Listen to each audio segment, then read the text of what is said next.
Alexandre de Moraes mantém decreto do IOF do governo, mas revoga a cobrança sobre risco sacado. Então vamos entender o que aconteceu.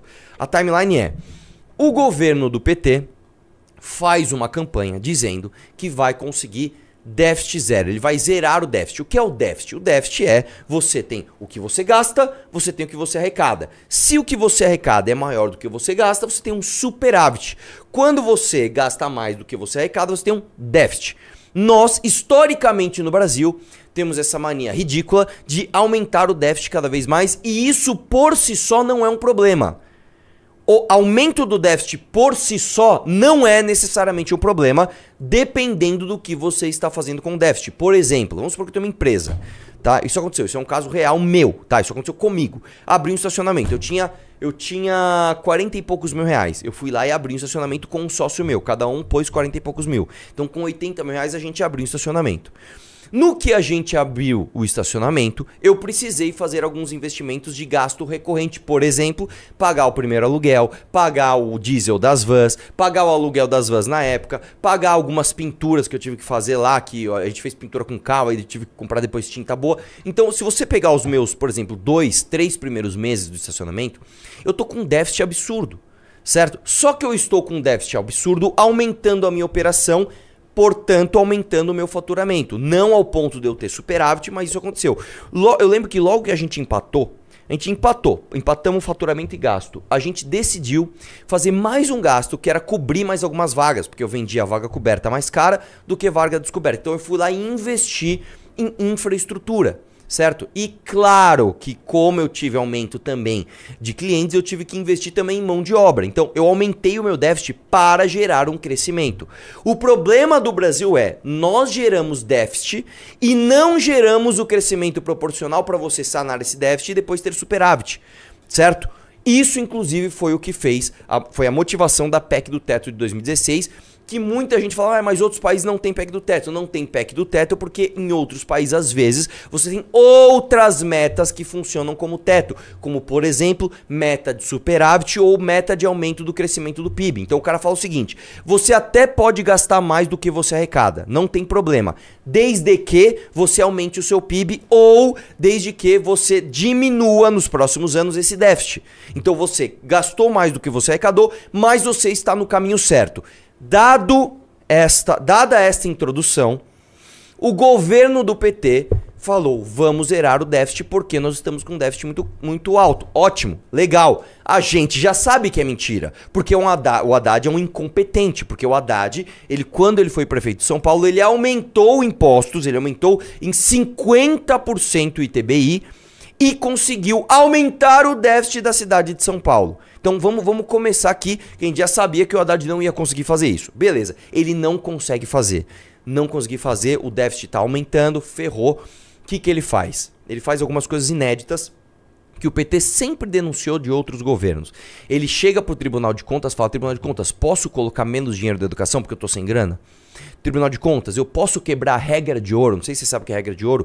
É basicamente: você só pode pedir empréstimo para gasto de investimento. Você não pode pedir empréstimo para gasto corrente. Então, por exemplo, eu tenho estacionamento, estou pagando 10 mil reais de folha, não tenho os 10 mil reais, eu não posso pedir empréstimo para pagar folha.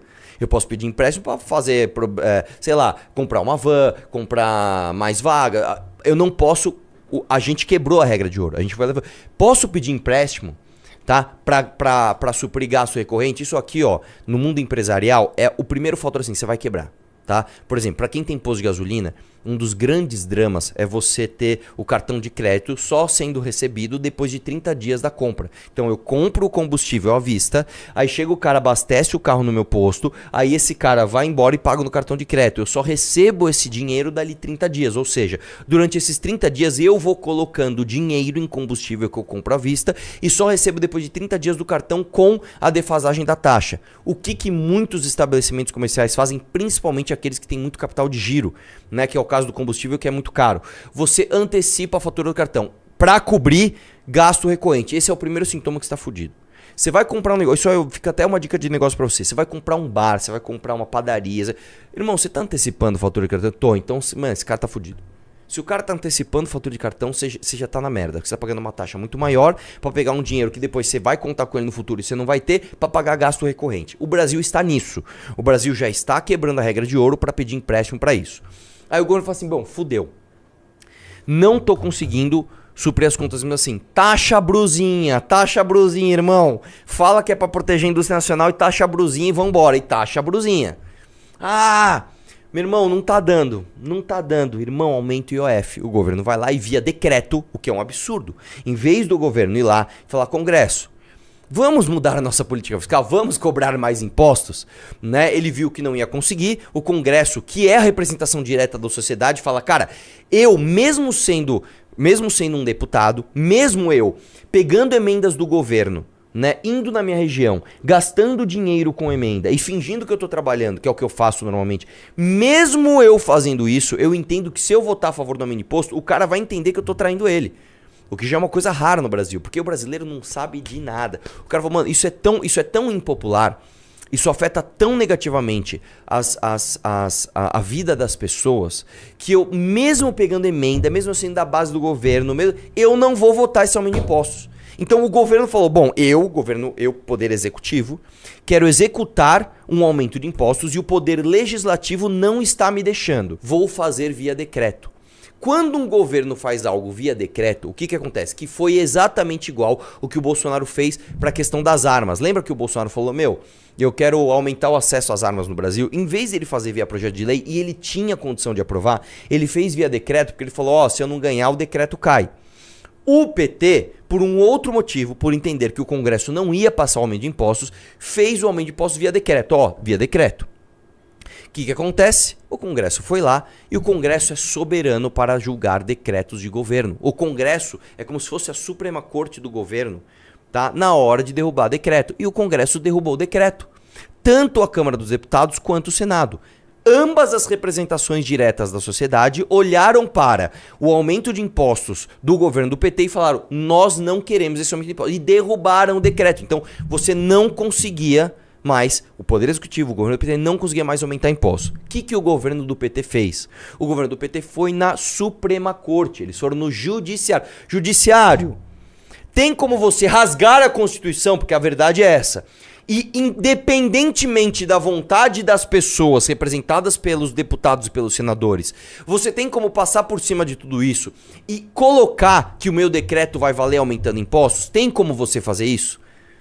E isso caiu na mão do senhor Alexandre de Moraes. E o que o senhor Alexandre de Moraes fez? Rasgou a Constituição e derrubou a derrubada do decreto do governo. Entendeu ou não? Né? Então vamos lá, para ficar bem explicado. Governo federal, poder executivo, queria passar aumento de impostos. A lei diz que precisa passar pelo legislativo. O legislativo falou, não vou passar esse aumento de impostos. Governo federal, poder executivo falou, então vou passar via decreto, que é quando eu decreto e pronto. Decretou. Isso tem um prazo para o Congresso julgar se vai manter o veto, se vai devetar ou se vai manter o decreto. Antes mesmo do prazo, vetaram. Nós não queremos esse decreto. Aí o Poder Executivo vai no Poder Judiciário, que não tem nada a ver com isso.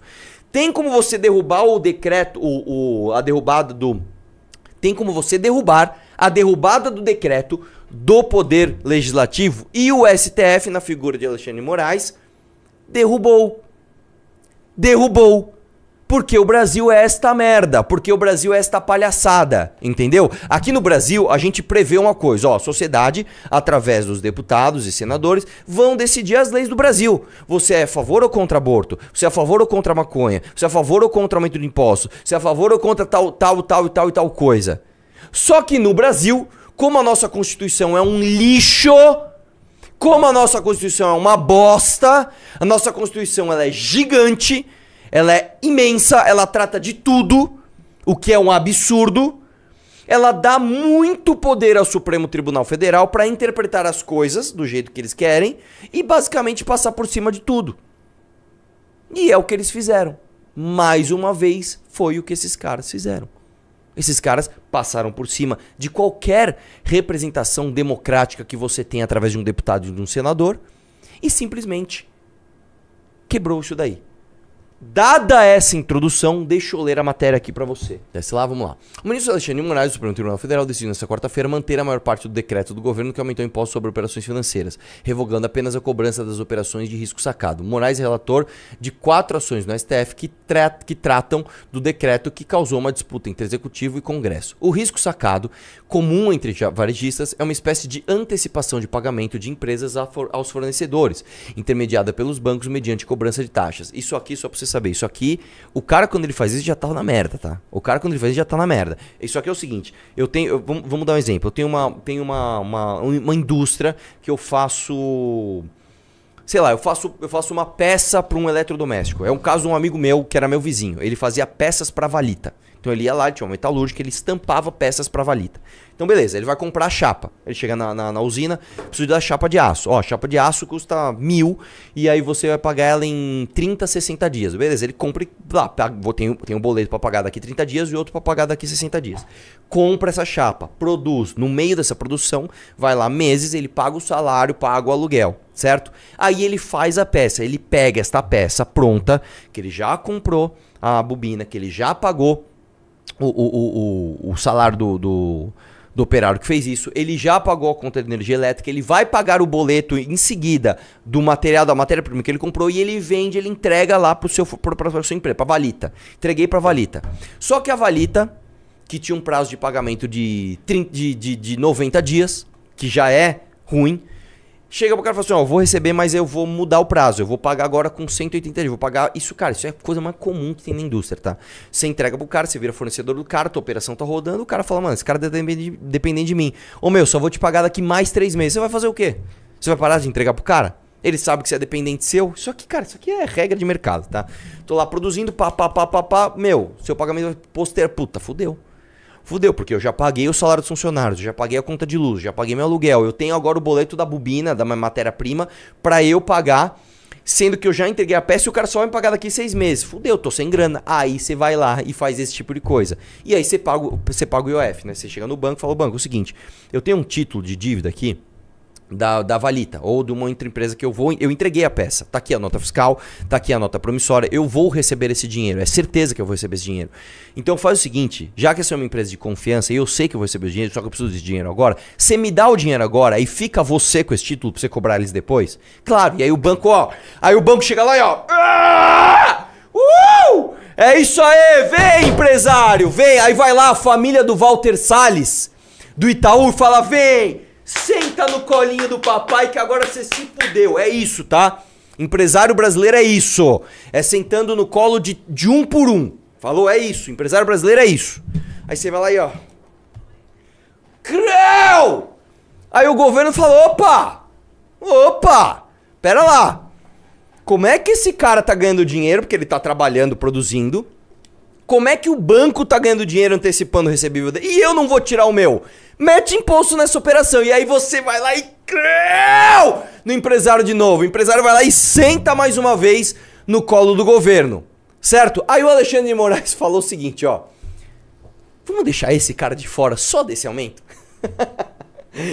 É isso, tá? É isso. Beleza? Vamos lá. Antes do decreto do governo, não incidia IOF sobre transação porque não era considerada para esses fins uma operação de crédito. O ato do governo... Porque, vamos lá, só para você entender. Agora que eu acabei de entender que eles não consideravam isso uma operação de crédito. Porque, teoricamente, você não está pedindo crédito pro banco. Né? Você que tem o crédito, você está falando, mano, só estou terceirizando o crédito que eu tenho com outro cara ali, né? Que é a empresa grande. Vamos lá. O ato do governo federal, contudo, determinou que essa era uma operação de crédito e que, portanto, deveria ser cobrada como tal. O governo estimava arrecadar 12 bilhões em 2025 e 31 bilhões em 2026 com as novas regras do IOF. Porém, a saída do risco sacado vai reduzir esse valor em 450 milhões em 2025 e até 3,5 bi em 2026, o equivalente a cerca de 11,4% da arrecadação esperada com o imposto para o próximo ano. Né? Desce um pouquinho. Ao suspender o artigo relativo ao risco sacado, Moraes explica que o governo extrapolou sua competência de usar o decreto para incluir operações de risco sacado como se fossem operações de crédito sujeitas ao IOF. Para o ministro, isso viola o princípio da legalidade tributária e o regime constitucional de delegação de competência tributária. Então, teoricamente, a matéria está focando uma parte boa, né? Tipo assim, ó, o Alexandre de Moraes, ele suprimiu a tua vontade, colocando imposto de um monte de coisa, mas nesse aqui ele te salvou, né? Não bastasse isso, a equiparação normativa realizada pelo decreto presidencial das operações de risco sacado com operações de crédito feriram o princípio da segurança jurídica, pois o próprio poder público sempre considerou tratar-se de coisa diversa, aponta o ministro. Beleza. Moraes destacou que o decreto que promoveu as mudanças no IOF foi editado segundo o que é previsto pela Constituição, que autoriza o executivo a alterar alíquotas de tributos com função extrafiscal como o IOF. E aí eu vou te falar uma coisa, isso aqui é um absurdo porque já tem, isso aqui é uma coisa um pouquinho mais técnica, já tem jurisprudência do próprio STF dizendo que não, que a autonomia máxima em dizer se um decreto vai continuar ou não continuar é do Congresso. Então o Supremo um dia olhou e falou assim, ó, bom, existe um poder executivo que quer fazer uma coisa via decreto. Existe um poder legislativo que não quer que o governo faça essa coisa via decreto. Eu, Supremo, estou determinando que é soberano a decisão do Congresso. É o Congresso que vai decidir sobre o decreto do governo. Aí hoje, 2025, o Alexandre de Moraes fala, não gostei. Eu agora estou decidindo que não, soberano sou eu, então o Congresso não vai suprimir esse decreto do executivo. É assim, o Brasil é o país da insegurança jurídica. No Brasil, você muda até o passado, irmão. No Brasil, você chuta a cabeça de uma criança, você muda lá a criança que deu uma cabeçada no teu pé. É isso. No Brasil, você não tem a mínima segurança jurídica pra nada. O STF, mais uma vez, pegou a Constituição, que é um lixo, rasgou mais uma vez e fez o que bem entendeu, contrariando decisão do próprio Supremo anterior, né? Porque, como eu falei, aqui no Brasil, você vai no juiz, eu tenho que ir pra direita ou pra esquerda? O juiz fala, vai pra direita, beleza. Aí você vai pra direita e fala, agora você vai ser preso, porque na verdade eu queria que você fosse pra esquerda. Mas você falou pra ir pra direita, agora eu estou falando que você tem que ir pra esquerda. É isso. No Brasil, assim, vamos jogar bola? Vamos. Aí você faz o gol. Não, cara, agora só pode gol com a mão. Ué, mas não, só pode gol com a mão. Tá bom, aí você vai lá e faz gol com a mão. Não, agora não pode mais gol com a mão. É assim, o Brasil é isso. No Brasil você muda até o passado. Aí, vamos lá. Lembra que eu falei que essa live, eu vou contar uma história pra você. Eu faço igual stand-up. O cara conta uma piada, aí roda e volta na mesma piada lá do começo. Que aí todo mundo, que genial. Então tá. Eu vou fazer igual. Nós vamos pegar essa história do Alexandre de Moraes. Pega essa história do Alexandre de Moraes, coloca numa caixa, tá? E deixa ela guardada. Vamos deixar aqui guardada a história do Alexandre de Moraes rasgando a Constituição e enfiando imposto na bunda de todo brasileiro, tá bom? Tá aqui, ó. Vamos deixar guardada essa caixa aqui. Vamos para o próximo tema que você já vai ver a ligação deles entre si. Ministro da Fazenda, Fernando Haddad, comemorou a decisão do ministro Alexandre de Moraes sobre o aumento do IOF. Do ponto de vista regulatório foi muito importante porque a gente fechou algumas brechas, etc. Vamos reagir a ele falando? Vamos lá. Conforme eu já adiantei, né, nós estávamos muito satisfeitos com a maneira como o ministro Alexandre tratou o assunto, com muita sobriedade, colocando a Constituição acima de tudo. Quer dizer, o Supremo Tribunal tem que julgar na forma da Constituição. E nós então estávamos confiantes de que o decreto do presidente respeitava completamente a Constituição Federal, né? E houve essa questão do risco sacado que ele já tinha manifestado alguma sensibilidade em relação à controvérsia. Nós entendemos como absolutamente legítima a decisão dele. Justiça é para isso mesmo, né, para sopesar os argumentos. E para nós, do ponto de vista regulatório, foi muito importante, porque a gente fechou algumas brechas de evasão e sonegação. Então, algumas brechas importantes foram fechadas pelo decreto e a nossa trajetória continua consistente do ponto de vista das contas públicas. Então, para nós é importante. Legal. E falou bonito, né? Você viu que ele falou durante... Você vê que o Haddad é um cara bom de oratória, tá? Durante um minuto ele falou ali de forma, né, muito bonita ali, não, porque a gente respeita a constitucionalidade da decisão do ministro, que manifestou alguma sensibilidade sobre o risco de sacada, uma parará. Eu vou traduzir o que ele falou. Ele falou assim, eu quis enfiar imposto no meio do seu rabo com areia, tá? A sociedade não quis, aí eu pedi pro ministro Supremo que deixou enfiar imposto no seu rabo com areia. Então, muito obrigado, que agora você vai pagar mais imposto, tá bom? Muito obrigado. Eu vou continuar sendo um péssimo ministro da Fazenda, gastando pra caralho. É isso. A tradução do que ele falou foi isso, tá? O que você colocou aí? Eu coloquei aqui a Constituição, que fala, que ele falou assim, que o ministro cumpriu a Constituição. Mas Sim. Na Constituição, artigo 49, fala da competência exclusiva do Congresso Nacional fiscalizar e controlar diretamente ou por qualquer de suas casas os atos do Poder Executivo, incluindo os atos os da administração indireta. Ou seja, o teoricamente, pela Constituição, o Alexandre de Moraes passou por cima da competência direta do Não, e Congresso outra, Nacional, que é fiscalizar o Poder O Executivo. próprio STF já tinha dado jurisprudência contra o que o Alexandre de Moraes fez hoje. Tá? Ana Flor, Lula decide vetar aumento do número de deputados. O que o governo Lula faz, né? Aqui no Brasil, a gente tem a incrível síndrome da população querer uma coisa, os deputados votarem outra, e aí a população votar de novo nesses deputados que votaram outra coisa, tá? De novo, guarda essa história do IOF, guarda essa história do Alexandre de Moraes, Fernando Haddad, guarda nessa caixinha. Eu vou ligar tudo já. Vamos lá. Nós tivemos, né, uma votação absolutamente corporativista da Câmara dos Deputados, que simplesmente decidiu, no meio dessa crise, e se a gente aumentar o número de deputados? Eu acho que o que o Brasil precisa é isso, mais deputados. E se você sair na rua, é o que a gente sempre fala, se você sair na rua agora e perguntar para as pessoas, o que você acha de aumentar o número de deputados? Eu duvido que você consiga 2% da população a favor disso. Tá? Ninguém é a favor disso. Ninguém é a favor disso. Passou na Câmara. Passou no Senado, ninguém falou nada. Por quê? Porque o seu influenciador político favorito, seja ele um petista vagabundo, seja ele um pissolista vagabundo, seja ele um bolsonarista vagabundo, eles estão brigando, né? E colocando pra você que a briga toda entre a direita e a esquerda, irmão, entre o conservadorismo, meu, e o comunismo, meu, não é. Na hora de votar pelos próprios interesses, todo mundo, mano, vamos ficar de boa aqui, todo mundo volta, a gente põe mais uns colegas nossos aqui, demorou, fechou, vamos embora. E fizeram isso. Aí o Lula vai lá e veta. Por que o Lula fez isso? 2 motivos. Motivo número 1. Porque o Lula falou, Congresso, vocês querem aumentar o negócio, vocês não passaram o meu imposto, então toma esse veto aqui, ó. Chupa essa manga. Já cheguei no Xandão, o Xandão garantiu o meu, chupa essa manga. É uma vingancinha, é um recadinho pro Congresso. Esse é o primeiro. E o segundo ponto que é o mais importante, tá? O segundo ponto que é o mais importante. O Lula está numa crescente de popularidade. Guarda essa informação, guarda essa informação, guarda essa informação. Eu vou te mostrar os absurdos do Lula, mais um, e depois eu vou te mostrar o resultado disso tudo. Vamos lá. Dá uma olhada nessa notícia aí, ó. Exclusivo. Presidência gastou mais de 55 milhões com cartão corporativo desde a posse. Mais de 99% das despesas estão classificadas como sigilosas, concluiu um processo de monitoramento do Tribunal de Contas da União. Você lembra que o Lula, na campanha, falou: eu não quero que o cartão corporativo tenha sigilo. Quem põe sigilo é quem tem algo a esconder. Bolsonaro, no meu governo, não vai ter sigilo de nada. O cara gasta recorde no cartão corporativo e põe em sigilo e ninguém cobra nada. Ninguém lembra disso, certo? Aí, até a Amanda colocou aqui, ó.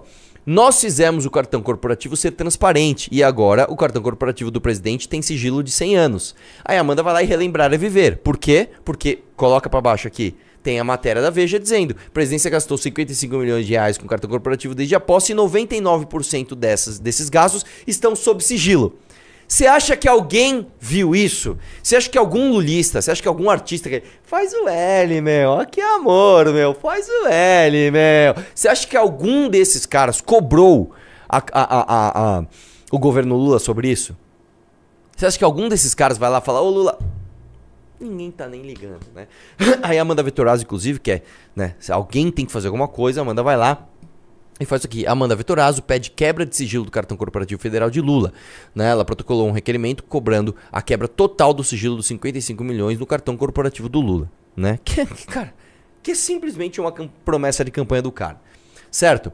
Aí, meu irmão, você fala: bom, vamos entender esse governo, vamos entender esse governo Lula. Vamos lá. Você tem um governo que tem um recorde em déficit público. Você tem a picanha que ele prometeu ficando caríssima. Você tem a cerveja que ele prometeu ficando caríssima. Você tem o café chegando a 70 conto o quilo. Você tem um governo que vai enfiar mais IOF na cabeça das pessoas.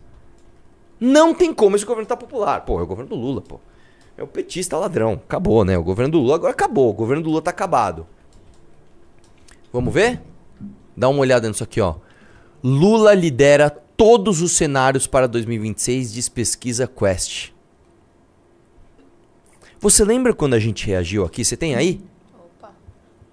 A popularidade do Lula, sei lá, 40 dias atrás. Essa aqui é de fevereiro, ó. Isso aqui é de fevereiro, ó. Pesquisa Paraná e Quest corroboram queda na aprovação de Lula. E ele perdia para todas as figuras de direita. Ele perdia para o Bolsonaro, ele perdia para Michele Bolsonaro, ele perdia para o Tarcísio, eram 4, ele perdia para mais um. Tinha mais uma figura da direita que ele perdia, que eu não lembro quem que era. Eu não lembro se era Eduardo, não lembro quem que era. Ele perdia para qualquer figura da direita. Ou seja, o Lula estava acabado. O Lula estava na lona. Sabe quando o lutador tomou aquele knockdown? Ele tá meio... ele não é nocaute ainda, mas ele tá... A gente é tão ruim quanto oposição. A gente deposita as fichas numa oposição bolsonarista tão merda, tão ruim, que a gente consegue fazer com que o Lula, nas cordas, retome o fôlego e se recupere. Olha lá, tem uma pesquisa da Exame aqui, ó. Lula perde para Bolsonaro, Michele e Tarcísio por mais de 10 pontos no segundo turno em 2026, diz Futura. Isso aqui é de 27 de junho, irmão. Tem menos de um mês, velho. Menos de um mês o Lula tava lá, ó. Nas cordas, pelo amor de Deus, velho. Pelo amor de Deus, faz alguma coisa. A economia tá uma merda, tá tudo uma merda. Como é que tá hoje? Coloca ali a notícia de hoje. Hoje tá assim, ó. Lula lidera todos os cenários para 2026. E por quê? Por quê, meu amigo? Porque eu tô falando, é um governo que aumenta impostos, é um governo que põe sigilo no cartão, que foi uma coisa que ele bateu muito na campanha, é um governo que destrói a economia, nós estamos pagando uma fortuna em picanha, cerveja, café. Por que que o Lula está popular? Por quê? Vai lá, chat, você já sabe, vai. Você sabe por quê? Porque a oposição dele está ligada ao Bolsonaro, que é um incompetente de merda, que vai ser preso e tá enfiando, tá, o governo do PT goela abaixo em você pra ele se manter vivo, pra ele se manter solto, cara. Dá uma olhada aqui, ó. Eduardo Bolsonaro, que comemorou as taxas do Trump, tá? A gente tá trabalhando muito aqui, né? Vamos lembrar, o Eduardo Bolsonaro e os bolsonaristas, Nicolas, Gustavo Gayer, Magno Malta, foram para os Estados Unidos e, se não me engano, foi em março desse ano, falou, ó, o Trump vai taxar todos os países do BRICS, menos o Brasil, que também vai ter uma taxa de 10%. Ele ia taxar a gente, em quase 50%. Nós trabalhamos e ele agora está taxando só em 10%. Oh, que legal. Meses depois, né? Por conta da liberdade de expressão que está sendo cerceada pelo Xandão, o Trump está taxando o Brasil em 50%. Obrigado, presidente. Você já agradeceu o Trump hoje? Põe uma fotinho do Trump assim, bravo, o Eduardo Bolsonaro falando pra você agradecer o Trump por ele colocar a tarifa na sua bunda, velho. Antes eles tinham reduzido. Agora eles, não, nós mandamos aumentar.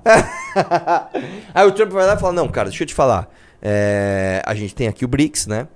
O Brasil não só está fazendo graça, né, com um grupo econômico que tem Rússia e China, que são meus arquirrivais, como membros desse grupo, tá querendo influenciar outros países como Turquia, Arábia Saudita, inclusive, né?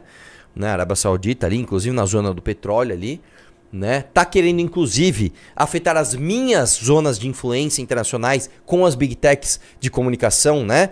Fazendo regulação de rede social. Irmão, não, eu vou meter taxa aqui. Fala que é do Bolsonaro, fala que é também por causa do Bolsonaro, porque aí a oposição paga pau pro que eu tô fazendo e tenta acabar com a popularidade do governo Lula. Qual é o efeito? O mesmo efeito que causou no mundo inteiro todas as vezes que o Trump aumentou taxa pra ajudar a direita naquele país. Ele aumentou a popularidade da esquerda. E a gente vem aqui porque a gente estuda isso. A gente conhece isso. Irmão, se o Trump aponta o dedo pro teu país e aumenta a taxa, falando que é pra derrubar o governo de esquerda, sabe o que acontece? O governo de esquerda fica mais popular. Aconteceu isso na Austrália, aconteceu isso na Itália, aconteceu isso em todos os países que o Trump aumentou tarifa pra salvar a direita, ele simplesmente aumentou a popularidade da esquerda. E por que o Trump faz isso sabendo que esse é feito? Porque ele está cagando pros outros países. Ele quer saber dos Estados Unidos. Ponto final. Entendeu? Aí vai esse bando de paga-pau burro. Não, meu, Trump, obrigado, meu. Você já agradeceu o Trump hoje? Isso é uma coisa tão boa que nem o brasileiro comprou essa briga. O brasileiro médio ficou entre. Deixa eu entender. Eu tenho um governo que está aumentando o IOF pra mim, que que está colocando sigilo no cartão corporativo, falando que ia liberar a informação do cartão corporativo. E eu tenho um filho de um cara que vai ser preso, falando pra eu agradecer o presidente americano pela tarifa. Eu acho que eu gosto mais desse aqui. Irmão, vocês são tão ruins, cara. Vocês são tão incompetentes que nem quando vocês estavam no poder, nem quando o Bolsonaro era presidente, vocês conseguiram a reeleição. Vocês foram o primeiro governo que não conseguiu a reeleição. O Fernando Henrique conseguiu a reeleição. O Lula conseguiu a reeleição. A Dilma estocando o vento, saudando mandioca, conseguiu a reeleição. Vocês, eu não sou coveiro, meu. E daí, meu? E daí? Vai ficar chorando até quando aí, pai de Mari, vocês conseguiram perder a eleição. E agora, com um governo que aumenta impostos, com um governo que enfia imposto com areia no seu rabo, vocês conseguem aumentar a popularidade dele, vocês vão pra agradecer o Trump por taxa, pelo amor de Deus, cara. Quando é que vocês vão enxergar que vocês estão atrapalhando o Brasil? E você, bolsonarista, quando é que vocês vão enxergar que os caras estão cagando pra qualquer coisa, a não ser Jair Bolsonaro? A pauta do Eduardo Bolsonaro, do Flávio Bolsonaro, do Carlos Bolsonaro, do Gustavo Gayer, do Nicolas Ferreira, do Paulo Figueiredo, do Superman, do Magno Malta. A pauta dos bolsonaristas é: eu amo o Bolsonaro, quero que ele fique solto. E se isso atrapalhar a economia do Brasil? Foda-se. E se pra isso eu tiver que deixar todos os corruptos soltos? Foda-se.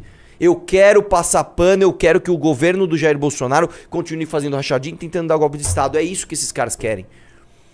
Quando que você vai perceber, irmão, que você está sendo enganado? Quando? Aí, vamos voltar no começo, né? Só um spoilerzinho.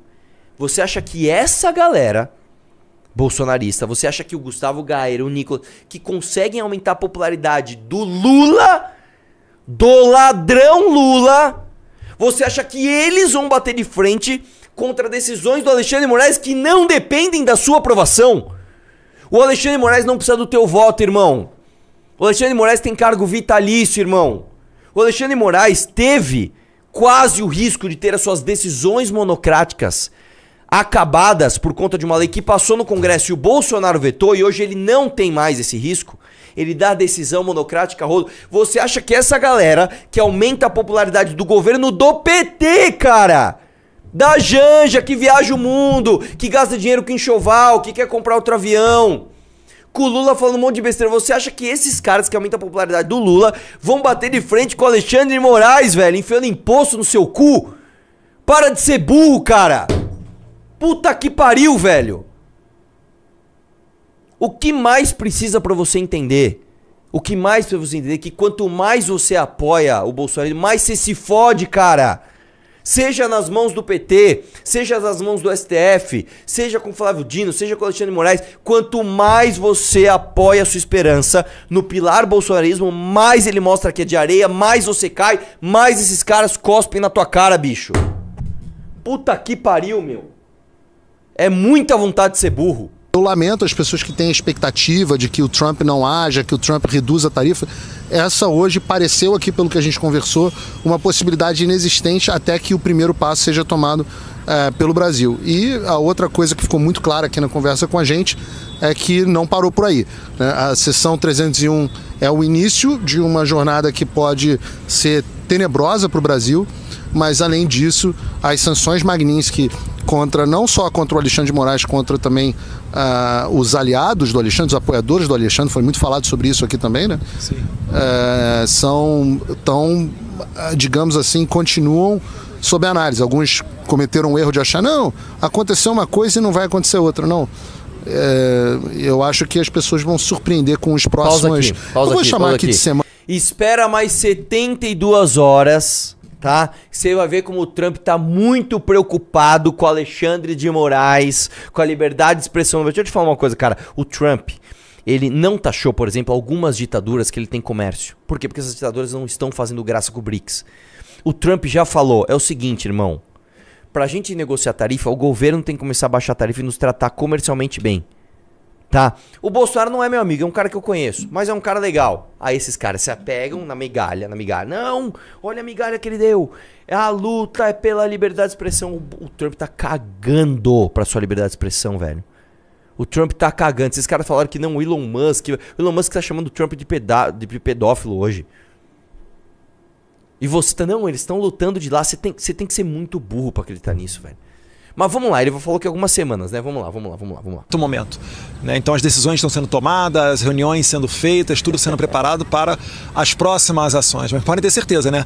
O Trump ele conseguiu o que ele queria, tarifando o Canadá, mais rigor na imigração. O México, depois das tarifas, fez apreensão recorde de fentanilo.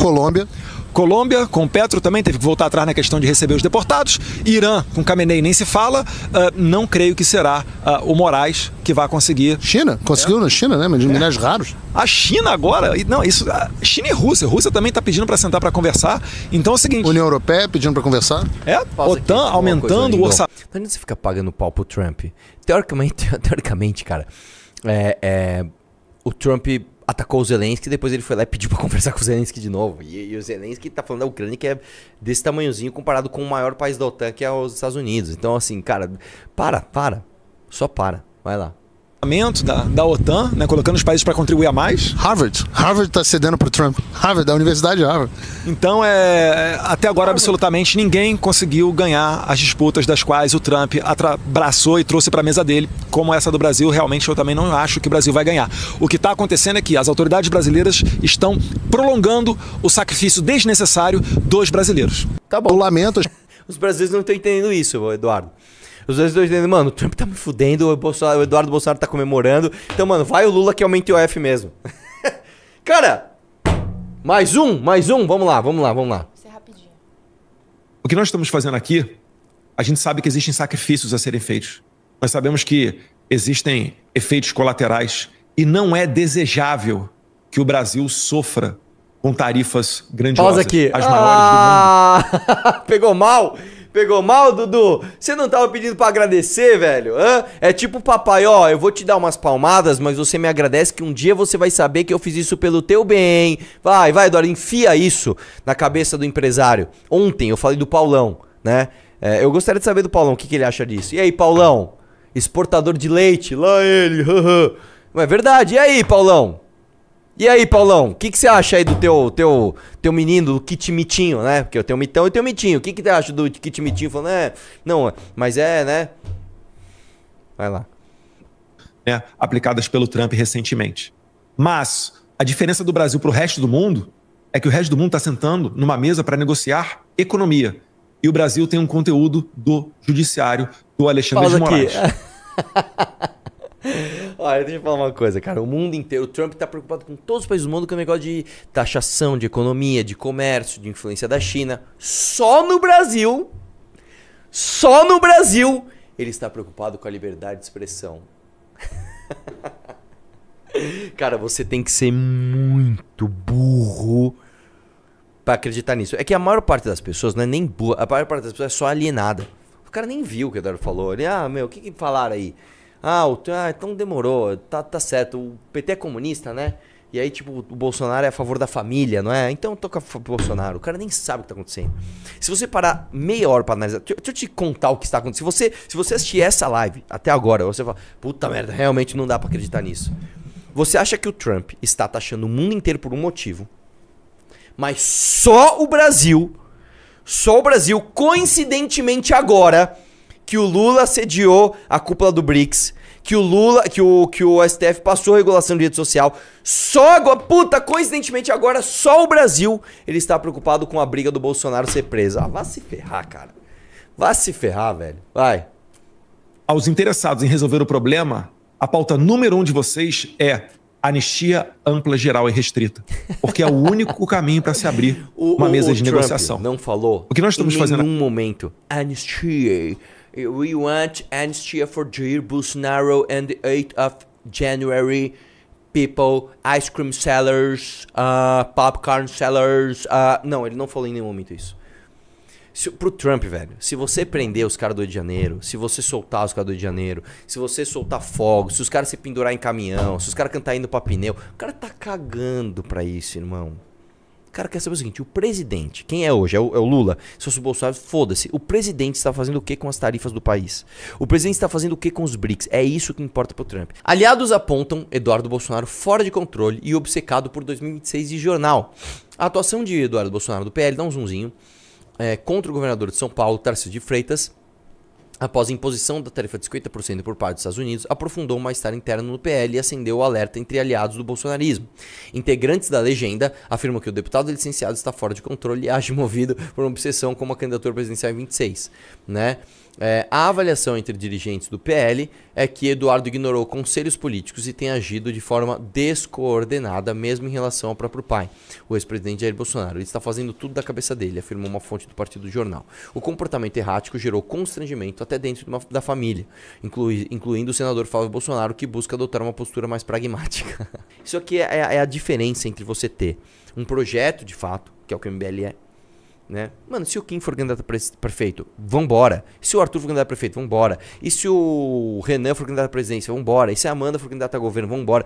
Do que um conjunto de projetos individuais. Então existe uma pessoa muito popular, fica aquele bando de puxa-saco orbitando essa popularidade, falando, não, eu sou o número um, eu sou o número um. A coisa mais caricata que teve foi a briga da Carla Zambelli e da Joyce Hasselman na época, falando, eu sou filha do Bolsonaro. Não, eu sou mais filha do Bolsonaro que a filha dele. Não, eu sou o Bolsonaro de saia. Não, eu sou a favorita do Bolsonaro. Não, eu saco arma na rua pra defender o Bolsonaro. Não, eu defendo o Bolsonaro até quando ele tá errado. Não, eu amo o Bolsonaro. Não, cara, eu amo mais o Bolsonaro. As duas foram abandonadas por esse bosta, tá? E aí eu vou te dizer, irmão, essa briga que tem Nicolas no meio, que tem Valdemar da Costa Neto no meio, que tem Eduardo no meio, que tem o Tarcísio no meio, ela vai se dar entre quanto de pedágio você está disposto a pagar para o Bolsonaro, porque aí quanto mais se pagar, mais perto da corte você fica, tá? E quanto da popularidade você consegue arrancar sem ter que pagar tantos pedágios. É essa briga. É o bolsonarismo true versus o bolsonarismo sem Bolsonaro. Entendeu? Então, cara, a gente vai ver muitos capítulos dessa novela. Dito isso, gostaram? Gostaram? Você entendeu todo o circo? Então não adianta você ficar putaço com o Alexandre de Moraes, tá? Enfiando imposto com areia na sua bunda, junto com o PT. Se você apoia pra combater isso, esses caras. E aí eu pergunto, inclusive, onde estão os senadores? Onde estão os senadores, inclusive os senadores que votaram para derrubar o veto, o decreto do IOF? Onde estão os senadores? Estão agradecendo o Trump pelas taxas? Você, senador, tem coragem de chegar no seu estado, Santa Catarina principalmente, São Paulo principalmente, chegar, você que é produtor aqui, você que é exportador, você que é empresário aqui em São Paulo, vamos agradecer ao Trump pela taxa, porque o Jair Bolsonaro tá me mandando? Você tem coragem de fazer isso? Você não tem coragem nem de fazer isso, que dirá de bater de frente com o Alexandre de Moraes? Mete uma lava-toga, mete um pedido de impeachment, mete um esclarecimento, faz alguma coisa, quando você não vai fazer nada, você nunca, deixa eu falar, você lembra quando se reuniram, né, aqueles caras em volta do presidente do Senado, foi esse ano isso, tá? Lembra? Com o Rodrigo Pacheco, com todo mundo ali em volta, lá tinha lá o Girão, tinha lá o Marcos Duval, tinha nossos senadores, agora o STF passou de todos os limites, agora o STF vai ver, hein? Nós estamos em julho, irmão, e eu falei na época que não ia dar nada. Você vai continuar acreditando? Agora o Eduardo vai falando, não, daqui a alguns momentos você vai ver. Daqui a alguns momentos o Alexandre de Moraes vai se ferrar. Irmão, o cara tá enfiando IOF na sua bunda. Se tá daqui a alguns momentos, você vai ver, mano. Você vai ver daqui a alguns momentos. Você tá esperando o quê pra largar a mão desses bostas, cara? Vamos lá, ó, novamente, nós estamos no dia 17 de julho de 2025. Eu vou falar mais uma vez aqui, ó. Mais uma vez, ó. Não vai ter nada. Alexandre de Moraes não vai sofrer impeachment. Alexandre de Moraes não vai recuar do aumento de impostos. Alexandre de Moraes não vai recuar das suas decisões monocráticas. E não, nós não vamos ter nenhum tipo de defesa da liberdade de expressão sendo fortalecida pelo Elon Musk, pelo Trump, pela família Bolsonaro. Eu falo mais uma vez aqui. Riam da minha cara. Riam da minha cara, porque eu quero daqui a um tempo voltar e falar, e aí, mano, o tal do momento já chegou? Que eu tô esperando até agora 72 horas pro Bolsonaro agir. Eu tô esperando até agora o momento em que o Elon Musk vai acabar com a política de censura do Xandão. Eu tô esperando até agora o Trump fazer alguma coisa contra o STF, porque o Bolsonaro não pode ser preso. Eu tô esperando, velho. Eu quero, ó, presta atenção, se o Bolsonaro for preso, eu quero o Bolsotrump lá na manifestação, hein? Eu quero vocês pedindo ajuda pra ET, eu quero vocês rezando, indo pra pneu, eu quero vocês com uma bandeira do Trump no sal. Eu quero ver isso, que eu quero rir da tua cara, hein? Você trate de fazer o cartaz Trump salve o Bolsonaro, eu quero, hein?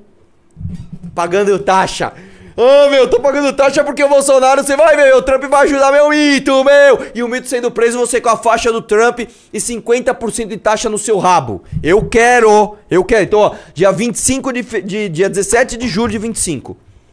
Estou prevendo que isso vai acontecer, estou prevendo que eu vou rir da tua cara. Beleza?